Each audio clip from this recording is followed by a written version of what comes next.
tall? What was she, 5'7"? 5'6". Was she 6? 5'6". But she got shorter and shorter and shorter. You couldn't see her head. I'll never forget when she'd come squealing around Federal Heights Drive and start honking before she even got to our house. One time she took care of the Rose's dog and ours. Remember we went on that one trip? And she came wheeling into our driveway and honking, and I went out there and there was a dog at every window. Mom's face was at one window and Sparky at the one. He joined. She just lay her hand on the horn the whole way up Federal Heights. The cannons on up. I'll tell a quick story. I wrote this down and gave it to Joe and Jane, but I was either in the 5th or 6th grade, and Baba was picking me up from Wasatch. And she was going eastbound on First Ave, because it was a one-way street going up. So I had to walk all the way up U Street, and she was watching me real intently, and get in the car. She says, "Joey, you walk so straight. You walk like an Indian." And I said, she said, "No, Indians walk real straight." I said, "Oh, okay." That's why Duke called her the comedian. I mean, she didn't try to be. No, She just said funny things. He called her the comedian. I thought it was real pigeon-toed, but no.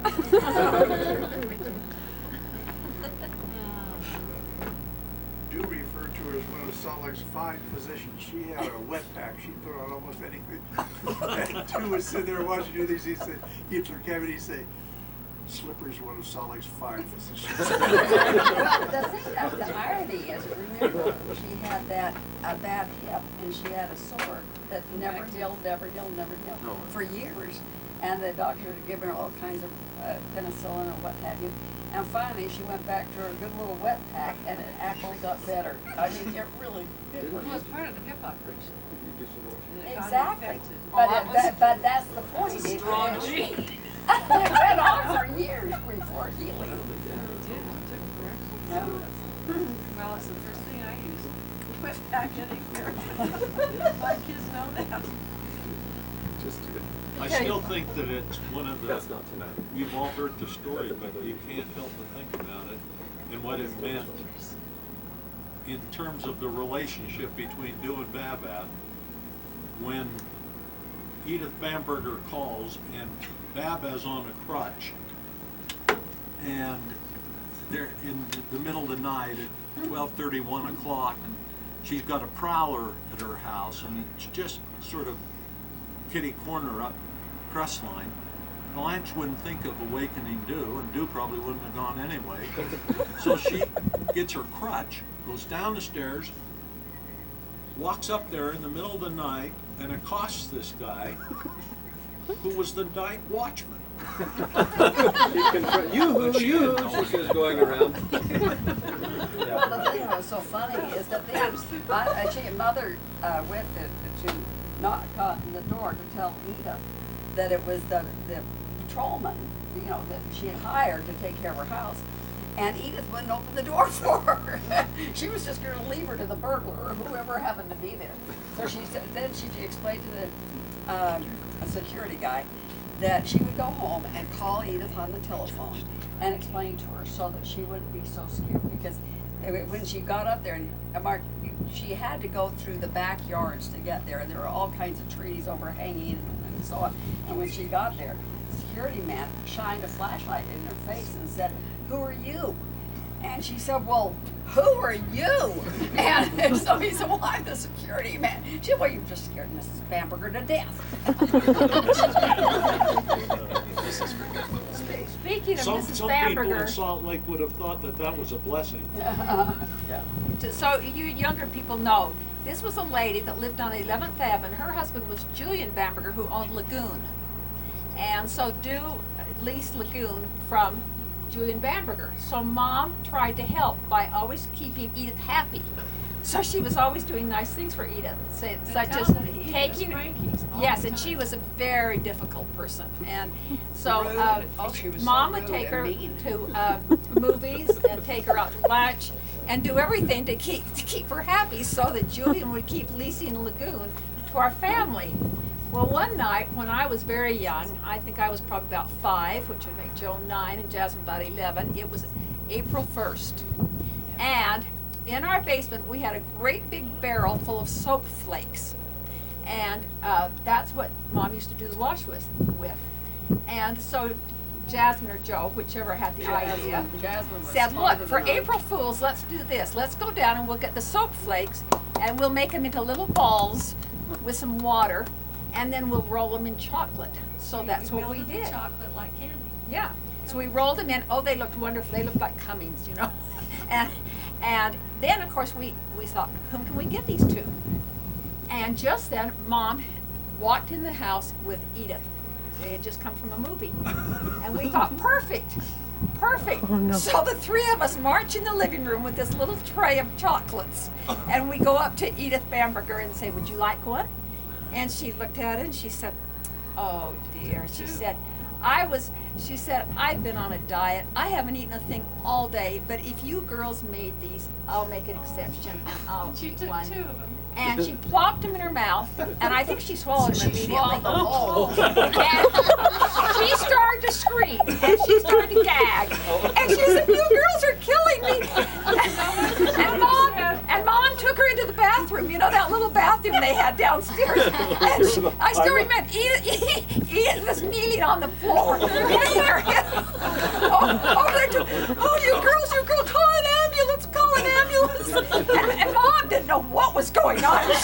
She was, Edith, you girls get out of here. But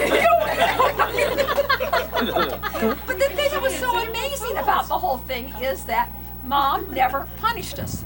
She never punished us. She got mad at us. She got mad like that. She'd say, you girls, why did you do that or something? But she didn't ground us. She didn't take anything away from us. She didn't spank us. She didn't ever Sounds like really Jasmine.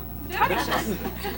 Let me tell you what finally happened to Edith Bamberger, because really and truly, she was the kind of woman that would go into a store and she'd start berating the salespeople.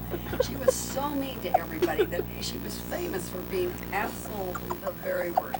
Well, after Julian died, she started going around with this darling young man who was so interested in her, just so very interested. Well, he married her, and of course he turned out to be gay, and he married her for the money. They moved, try this one, they moved to Palm Springs, and he kept his normal lifestyle going, but he would go home at night and sleep with Edith. I don't know how he stood it. She looked like a toad.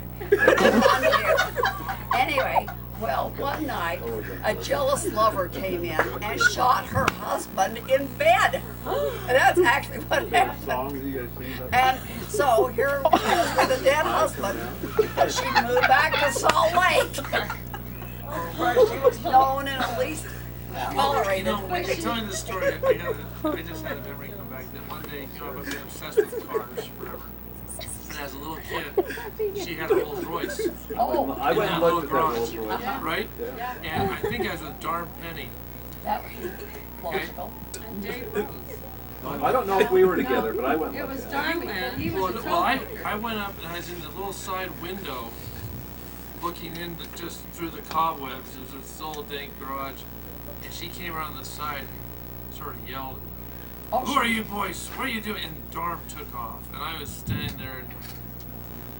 And at the time, we were living where we had just moved back. I said, who are you? And I said, Yeah, we were in Boynton's house. and once again, drawing on the Freed name, not the rich name, I said, I'm Babad Du Freed's grandson, because I knew they. And all of a sudden, she was so nice to me. She opened the garage door, took me in, opened the Rolls Royce, let me sit in the back. Really? Because I was Babad's grandson. Well, you were So the I only one remember she that was when you nice told to, I'll me the tell you story. that. Oh, she was dreadful. Well, your mother could charm a snake. Oh, yeah, she was. She could. She was incredible. as the case may Well, the truth of the matter is we know that Babad's primary function in life was to be a buffer for Dew. Oh, yeah. I mean, her whole life she was constantly buffering us from Dew. Well, she was trying to make him happy. You know, I Well, trying to protect us and everyone else, or you, or whoever.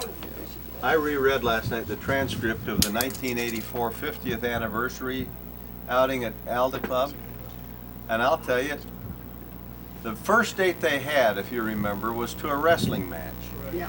And she said it was so awful, I looked at the floor the whole night. I couldn't look at it. And on the way home, David said to me, well, how did you like that? And I said, oh, I loved it, David. I mean, that was Blanche. I mean, Jane would have said, are you kidding? If you ever take me to one of those again, I'm done with you. But not Blanche. Oh, I loved it. She was a people pleaser. And the thing about her is that she would put up with anybody, no matter how awful they were. That's right. And consequently, she collected every awful woman in Salt Lake. And I knew that if they called Blanche Freed, she would pick them up, take care of them, take them home, and entertain them the whole time. And there are all these older people who can barely walk. Oh, that's right. But they have the worst personalities of anybody you'd ever met. Half the time she had her own crutch. Oh, It didn't yeah. matter. She's picking up all these other invalids. Where did the term plum tree come from? I was Well, on that's because she had hurt her. Well, she You always hurt call her her plum leg tree. and she I used to don't walk like that. You know, clump, clump. That's a good question, Chuckster. She did. A friend and I were on Any the second opinions on how she got that name? we were on the second floor fixing a friend and I fixing the swamp cooler up there. Remember how it hang out their balcony? Yeah. And Boo's down below, or Babbitt's down below, I think, trying to make sure we're not, in any danger up there. And then suddenly we hear from the other side of the house, "Hey, Clump Tree!" And my friend looks at me and says, "Who's Clump Tree?" I couldn't believe that was what he called. I'll tell you one of the great experiences that the brethren in this family had was when they had Fan and Les Samuels for dinner. Do you remember Oh, my that? goodness. That's a son. And we're sitting in there, and Blanche has Tell got them her Fan and sisters. Les are. Oh, well, they owned Arpax, and then they had a very plush Department store. Well, they also condominium on Fifth Avenue. Oh. They In also New owned York. a shoe store up in Samuels. They were Yeah. multi-millionaires. Yes. So, and extremely Blanche wealthy. had this thing organized down to an ant's eyelash, and she rings her bell. And we're This is a sitting diamond there, table. Chuckster. Were you there, Dick? No, that was before. This is not gonna go well. And in walk the Three Stooges. They walk in, Jane Jones, they yes. start pouring the stuff, the lid comes off and falls in the Now, cup. I was pouring, and I thought I did very well because I was pouring the coffee, but I didn't think that the lid would fall off. So all of a sudden it goes plop right on her cup. Luckily it landed right on the cup, and so it didn't spill anything, but I had to say, excuse me. The lid And that off, one else was there off her that coffee night. cup. Chuckster. And then I tripped when I came in, and I remember spilling all the rolls on On the floor, which she then picked up and passed. Well, I thought it was a complete catastrophe, but I looked over at Blanche and she was just proud of speech.